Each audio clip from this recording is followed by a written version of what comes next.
누구나 처음 시작하는 일은 두렵습니다. 가보지 않은 길을 걸어가야 하니까요.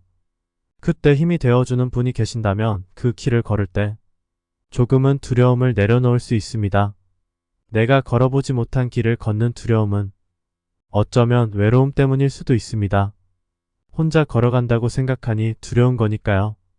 누군가가 같이 걸어주며 힘들 때 잠시 손을 잡아주거나 등을 토닥여준다면 힘이 들어도 걸어갈 수 있습니다. 손을 잠시 잡아주는 사람, 등을 한번 토닥여주는 사람이 된 것만 같아 행복했습니다. 그리고 필요한 정보까지 덤으로 남겨주시는 모습을 보며 이름도 얼굴도 모르는 인터넷 세상이지만 결국 이 세상도 마음으로 만들어가는 곳이라는 깨달음을 얻었습니다. 김옥수 작가의 나는 강의하는 간호사입니다. 에서 발췌한 내용입니다. 내가 걸어보지 못한 길을 걷는 두려움은 어쩌면 외로움 때문일 수도 있습니다. 이 구절이 참 와닿았습니다. 어릴 적 귀신의 집 기억하시나요? 별것 아닌데 진짜 귀신이 아니라 사람들이 귀신 가면을 쓰고 분장하고 숨어 있다가 불쑥 나타나 소리 지르고 무섭게 행동하는 것을 이미 우리는 알고 귀신의 집에 들어서지요. 그렇게 미리 알고 있음에도 불구하고 심지어 처음이 아니라 몇 번 가본 적 있는 곳임에도 혼자서 그 집을 통화할 때는 무서움을 느껴 앞으로 잘 가지 못하거나 쭈뼛쭈뼛 가게 됩니다.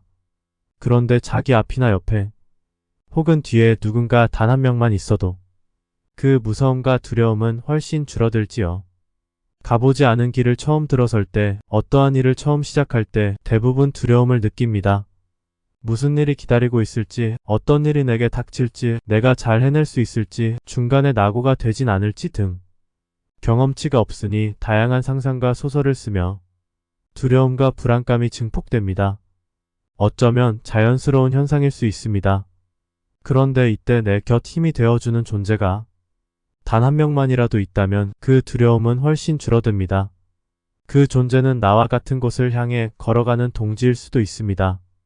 예컨대 독서를 잘하고 싶은데 방향이나 방법을 잘 모르겠거나 시도해도 작심삼일에 그쳐 어려움을 느끼고 있을 때 독서 모임을 통해 나와 같은 고민을 하거나 이미 고민을 해본 경험이 있는 사람들과 같이 독서를 함으로써 문제가 해결되는 것입니다. 내가 가고자 하는 길, 내가 하고자 하는 일을 먼저 경험한 사람의 도움은 정말로 큰 힘이 됩니다. 사막 한가운데에서 길의 방향조차 알지 못해 방황하는 사람에게 마치 지도나 나침반이 생긴 것이라고나 할까요?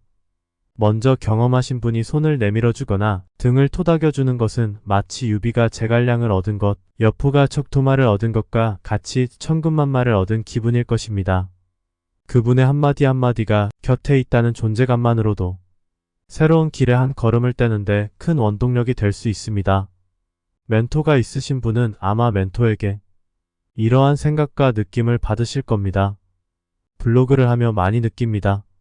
참 다행스러운 것은 인터넷 세상이 익명성에 의해 폭언이나 언어폭력, 인신공격 등 다양한 부작용이나 좋지 못한 인간관계의 경험을 비교적 쉽게 할 수 있는 공간인데 블로그 세상은 아직은 적어도 그와는 거리가 먼 것 같습니다.